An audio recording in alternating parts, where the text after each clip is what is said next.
Oats ಮಾಡಲು ಬೇಕಾಗಿರುವಂಥ ingredients. ಇಬ್ಬರಿಗಾಗುವಷ್ಟು oats ಮಾಡೋದಕ್ಕೆ ಇಷ್ಟು ಇಂಗ್ರೀಡಿಯೆಂಟ್ಸ್ನ ಇಟ್ಕೊಂಡಿದ್ದೀನಿ. ಮೊದಲಿಗೆ ಸ್ಟವ್ ಹಚ್ಚಿದ್ದೀನಿ, ಪಾತ್ರೆ ಇಟ್ಟಿದ್ದೀನಿ.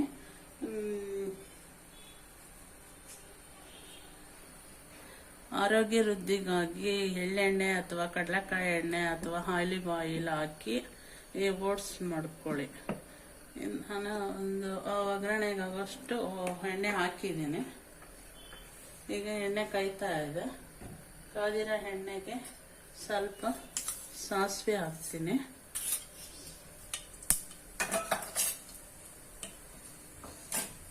ಸಾಸಿವೆ ಈಗ ಚಟಪಟ ಅಂತ ಇದೆ. ಸ್ವಲ್ಪ ಜೀರಿಗೆ ಇಟ್ಕೊಂಡಿದ್ದೀನಿ, ಸ್ವಲ್ಪ ಜೀರಿಗೆ ಹಾಕ್ತೀನಿ. ಸ್ವಲ್ಪ ಜೀರ್ಣಕ್ರಿಯೆಗೆ ಶುಂಠಿ ಇಟ್ಕೊಂಡಿದ್ದೀನಿ. ಜೀರ್ಣಕ್ರಿಯೆಗೋಸ್ಕರ ಶುಂಠಿ ಒಳ್ಳೆಯದು. ನಿಮಗೆ ಖಾರ ಬೇಕು ಅಂತಂದರೆ ಎಷ್ಟು ನಿಮ್ಗೆ ಅನುಕೂಲ, ಎಷ್ಟು ತಿಂತೀರೋ ಅಷ್ಟರ ಮೇಲೆ ಮೆಣಸಿನ್ಕಾಯಿ ಹಾಕ್ಕೊಳ್ಳಿ. ಜೊತೆಗೆ ಸ್ವಲ್ಪ ಕಡಲೆಬೇಳೆಯನ್ನು ಹಾಕ್ಕೊಳ್ಳಿ. ಇದಿಷ್ಟು ಒಗ್ಗರಣೆಯಲ್ಲಿ ಸ್ವಲ್ಪ ಫ್ರೈ ಆಗಲಿ. ಫ್ರೈ ಆದ ನಂತರ ಫ್ರೈ ಆಗ್ತಾ ಇದೆ. ಸ್ವಲ್ಪ ಕಡಲೆಬೇಳೆ ಎಲ್ಲ ಸ್ವಲ್ಪ ಫ್ರೈ ಆಗಲಿ. ಈಗ ಈರುಳ್ಳಿ ಹಾಕ್ತಾ ಇದ್ದೀನಿ. ಈ ಓಟ್ಸ್ ಇಂದ ತುಂಬ ಉಪಯೋಗಗಳಿದೆ. ಓಟ್ಸ್ ಜೀರ್ಣಕ್ರಿಯೆಗೆ ಫೈಬರ್ ಕಂಟೆಂಟ್ಸ್ ಇರೋದ್ರಿಂದ ಜೀರ್ಣಕ್ರಿಯೆ ಹೆಚ್ಚುತ್ತೆ. ಹೃದಯ ರೋಗ ಇರೋರೆಲ್ಲ ಇದನ್ನು ಉಪಯೋಗಿಸ್ಬೋದು. ಮತ್ತು ಬ್ಲಡ್ ಶುಗರ್ ಇರೋರು ಕಂಟ್ರೋಲ್ ಮಾಡ್ಕೊಳ್ಳೋದಕ್ಕೋಸ್ಕರ ಓಟ್ಸನ್ನು ತಿನ್ನಬೇಕು. ಇದನ್ನು ತಿಂತಾ ಇದ್ದರೆ ಹೊಟ್ಟೆ ತುಂಬ್ದಂಗಿರುತ್ತೆ, ಯಾಕೆಂದರೆ ಫೈಬರ್ ಕಂಟೆಂಟ್ಸ್ ಇರುತ್ತಲ್ಲ, ಅದಕ್ಕೋಸ್ಕರ. ಮತ್ತು ಚರ್ಮದ ಕಾಂತಿ ಹೆಚ್ಚುತ್ತೆ. ಈಗ ಸ್ವಲ್ಪ ಈರುಳ್ಳಿ ಬಾಡ್ತಾ ಇದೆ. ಹಿಂಗೆ ಸ್ವಲ್ಪ ಬಾಡಲಿ. ಬಾಡ್ತಾ ಇರಬೇಕಾದ್ರೆ ನಾನು ಮತ್ತೆ ಇದಕ್ಕೆ ಟೊಮೊಟೊ ಹಾಕ್ತೀನಿ. ಟೊಮೊಟೊ ಇದು ಕೂಡ ಜೀರ್ಣಕ್ರಿಯೆಗೆ ಒಳ್ಳೆಯದು, ರುಚಿ ಕೂಡ ಕೊಡುತ್ತೆ. ಯಾವುದೇ ಅಡುಗೆ ಮಾಡಬೇಕಾದ್ರೂ ಟೊಮೊಟೊ ಇದ್ರೇ ಎಲ್ಲ ಅಡುಗೆ ಚೆಂದ ಆಗೋದು, ರುಚಿ ಬರೋದು. ಜೊತೆಗೆ ಕುಷ್ಟಿನೂ. ಇವಾಗ ಸ್ವಲ್ಪ ಅರಿಶಿನ ಪುಡಿ ಹಾಕ್ತೀನಿ.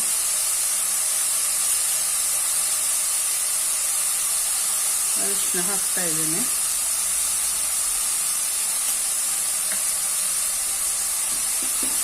ಈಗ ಹಿಂಗೆ ಸ್ವಲ್ಪ ಹಿಂಗೆ ಹಿಂಗೆ ಕೈ ಆಡಿಸ್ಬೇಕು. ಹಿಂಗೆ ಕೈ ಆಡಿಸಿ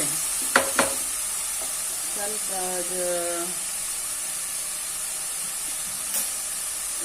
ಸ್ವಲ್ಪ ಇದಾಗಲಿ. ಸ್ವಲ್ಪ ಹಂಗೆ ಅದಕ್ಕೆ ಸ್ವಲ್ಪ ಕ್ಯಾರೆಟ್ ತುರಿದಿಟ್ಕೊಂಡಿದ್ದೀನಿ. ಕ್ಯಾರೆಟ್ ನಿಮ್ಗೆ ಯಾವ ಕ್ಯಾರೆಟ್ ಅನುಕೂಲ ಆಗುತ್ತೆ ಆ ಕ್ಯಾರೆಟ್, ಏನೇ ತರಕಾರಿ ಇದ್ರೂ ಹಾಕ್ಬೋದು. ಅದಕ್ಕೆ ರುಚಿ ಚೆನ್ನಾಗಿರುತ್ತೆ.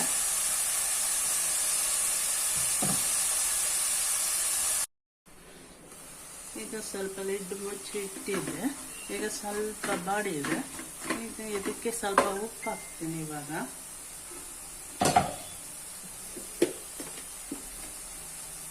ಸ್ವಲ್ಪ ಉಪ್ಪು ಹಾಕಿ ಮತ್ತೆ ಸ್ವಲ್ಪ ಹಂಗೆ ಮುಚ್ಚಿ ಹಂಗೆ ಒಂದು ಕ್ಷಣ ಹಂಗೆ ಮುಚ್ಚಿಡ್ತೀನಿ. ಈಗ ಇದನ್ನು ಓಪನ್ ಮಾಡಿದೆ. ಈಗ ಸ್ವಲ್ಪ ಆಗಿದೆ ಇದು. ಇವಾಗ ಸ್ವಲ್ಪ ಇನ್ನೊಂದು ಸ್ವಲ್ಪ ನಾನು ಓಟ್ಸ್ ಹಾಕ್ತೀನಲ್ವ, ಅದಕ್ಕೋಸ್ಕರ ಒಂದು ಸ್ವಲ್ಪ ನೀರು ತಗೊಳಿಸ್ಕೋಬೇಕು. ಸ್ವಲ್ಪ ಹೆಚ್ಚಾಗಿ ಹಾಕ್ಕೋಬೇಡಿ, ಯಾಕೆಂದರೆ ಓಟ್ಸನ್ನ ನಾನು ಹಾಕ್ದಾಗ ಅಂಟಾಗ್ಬಿಡುತ್ತೆ. ಅದಕ್ಕೋಸ್ಕರ ಸ್ವಲ್ಪ ಟೊಮೊಟೊ ಮತ್ತು ಇದೆಲ್ಲ ಡ್ರೈ ಆಗೋದಕ್ಕೋಸ್ಕರ, ಇದು ಬೇಯೋದಕ್ಕೋಸ್ಕರ. ಈಗ ಮತ್ತೆ ಲಿಡ್ಡನ್ನ ಒಂದೆರಡು ಕ್ಷಣ ಅದು ಹಂಗೆ ಬೇಯಕ್ಕೆ ಇಡ್ತೀನಿ. ಲಿಡ್ಡನ್ನು ಮುಚ್ಚಿ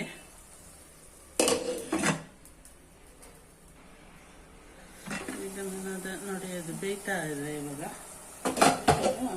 ನಾನು ಅದಕ್ಕೆ ಸ್ವಲ್ಪ ಕೊತ್ತಂಬರಿ ಸೊಪ್ಪು ಹಾಕ್ತೀನಿ. ಹಾಗೆ ರುಚಿಗೆ ಸ್ವಲ್ಪ ಕಾಯಿ ತುರಿಯೋದು ಇಟ್ಕೊಂಡಿದ್ದೀನಿ, ಅದನ್ನು ಹಾಕ್ತೀನಿ. ಮತ್ತು ಲೆಮನ್ ಇಟ್ಕೊಂಡಿದ್ದೀನಿ. ಲೆಮನ್ ವಿಟಮಿನ್ ಸಿ ಇದೆ, ಇದು ರುಚಿಗೂ ಚೆನ್ನಾಗಿರುತ್ತೆ. ಇದು ಓಟ್ಸ್ ಚಿತ್ರಾನ್ನ ಥರನೇ ಈ ಓಟ್ಸು ಕೂಡ ಚೆನ್ನಾಗಿರುತ್ತೆ.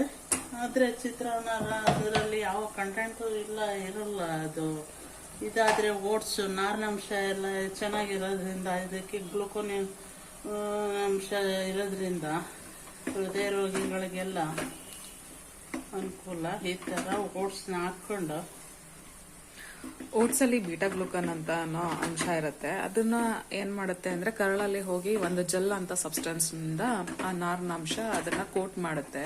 ಸೊ ಹಂಗಾಗಿ ಕರಳಲ್ಲಿರುವಂತ ಮೈಕ್ರೋ ಆರ್ಗ್ಯಾನಿಸಮ್ಸ್ಗೂ ಕೂಡ ಊಟ ಸಿಕ್ಕಂಗಾಗತ್ತೆ. ಈ ಮೈಕ್ರೋ ಆರ್ಗ್ಯಾನಿಸಮ್ಸ್ ನಮ್ಗೆ ಒಂದೇ ಆಕ್ಚುಲಿ ಆ ಮನುಷ್ಯನ್ಗೆ ಒಳ್ಳೇದ್ ಮಾಡ್ತಾ ಇರುತ್ತೆ.